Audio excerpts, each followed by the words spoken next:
মিছা কথা কয় ধোকা দিয়ে আমার কাছ থেকে সই নিছস। Objection your honour. আপনি এদিকে আসুন।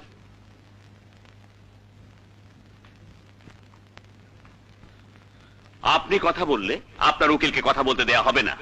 আমার উকিলের দরকার নাই, আপনি হুকুম দিলে আমি তারে জিগাই জিগাই সে চুপ থাকা কেন আদালতে সময় নষ্ট করতেছে।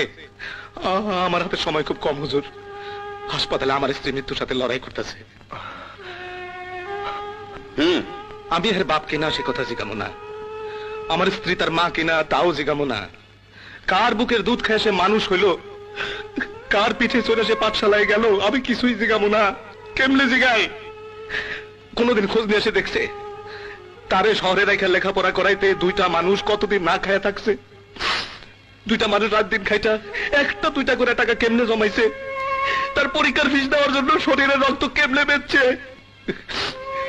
হুজুর, তারে মানুষ করার জন্য না খায়া পেটে পাথর বাঁধছি, সেই বিচার চাই না। বিচার চাই না তার জন্য গরুর দুধ বেচছি, হাঁস মুরগির ডিম বেচছি, তার জন্য স্ত্রীর শেষ সম্বল গয়না বেচছি। আমি এই সবের কোনো বিচার চাই না হুজুর।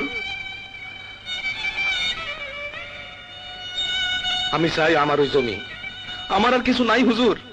যা বেচা আমি আমার স্ত্রীর বাঁচাইতে পারি, সে ওই জমি আমার ধোকা দিয়ে লেখা দিছে। আমি মূর্খ মানুষ, সরল বিশ্বাসী টিপস হইতেছি।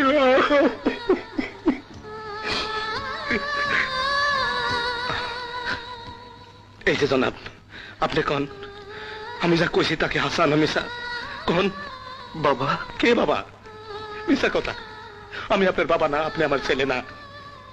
হারায় গেছে, হারায় গেছে আমার ছেলে, হারায় গেছে।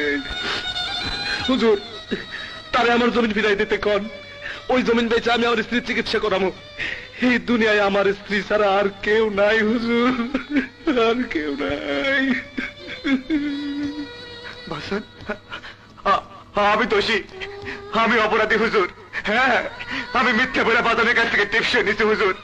আমার শাস্তি দেন হুজুর, আমি দোষী, আমার শাস্তি দেন, আমার শাস্তি দেন। আগামীকাল সকাল 11টায় মামলার রায় ঘোষণা করা হবে, তাই আদালত আগামীকাল সকাল 11টা পর্যন্ত মুলতবি ঘোষণা করা হলো।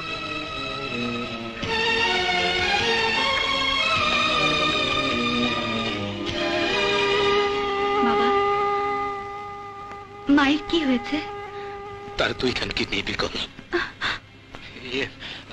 ডাক্তারের সঙ্গে আমি কথা বলবো, তারপর তোর অপারেশনের জন্য যা লাগে আমি সব করবো।